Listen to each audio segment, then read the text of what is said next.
Hey everybody, welcome to the Good Morning from the Chicken Coop podcast. My name is Kim Johnson and I am a master mindset coach, creative strategist, and also happen to be a farmer. This is my chicken coop and I come out here every day to record a podcast, to teach distinctions, possibilities, new ways of thinking, and just bring some joy into the world. So welcome to the coop and let's start your day off in a fantastic way. Hey everybody, good morning from the chicken coop. So we're talking about how we need to ask questions. If we're a leader, we need to ask questions. We need to ask ourselves questions, as we talk about all the time. But if we're in a leadership position, we really need to ask our people that we are leading questions. So this week, I was in the middle of a call with a client, and he runs a very, very big team, and they're doing tons and tons and tons of outreach work. It requires a lot of connection with people that they want to have as clients. They have to really show them that they are the people that they want to work with. I mean, there's a ton of trust that's built into it. I mean, I think most businesses have that factor where, if you don't have the trust coming from both sides where they trust you and you trust them, it's going to be hard to influence them. But we tend to take it for granted. That's the strange part. We take it for granted and we think, oh, they'll just trust me. They'll trust what my accolades are, what I've already done, things like that. And it's not always true. So in the process of him talking about how, they have to do all this, and I was making the point that we've got 90 days left in the year. October, November, and December. But December, we all know, is like a crapshoot. Those last 2 weeks are going to be useless coming into the new year. And then everybody comes back, guns a-blazing and ready to go. So I said to him, well, what is it that needs to happen in order for you to have success in the last 90 days of the year? And he said, me personally or the team? And I said, both. So he answered the question, and it was all data-driven stuff about this is the stuff that needs to happen, meaning hard results, which is fine. That's totally fine. Gives me all that. And I said, okay, what about the softer skills? He said, explain. I said, well, what about making sure that the team feels a certain way, that they feel good about it, and it's not just the grind, because we're in the middle of the grind. And he paused and he said, that's a really good question. And I said, well, that's what you pay me for. We started laughing and he goes, no, I just never think of that. And I was like, most people don't.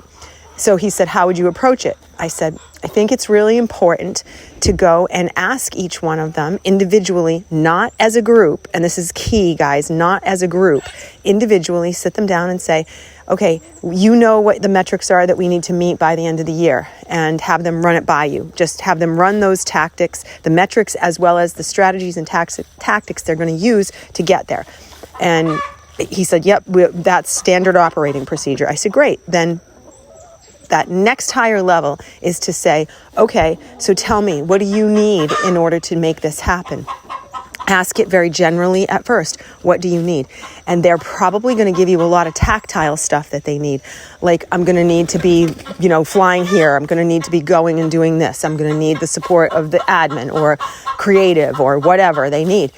And he's like, okay. And I said, but then you ask it a different way. You say, okay, now let's put a pin in that for a second.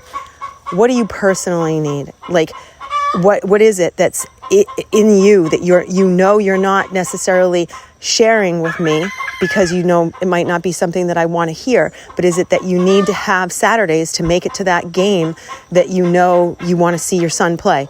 Is it that you need to be able to not travel for this particular week because this is a time when your daughter's going to be in a play and you want to be there. And if you miss it, it's going to bother the hell out of you and it's going to eat away at you.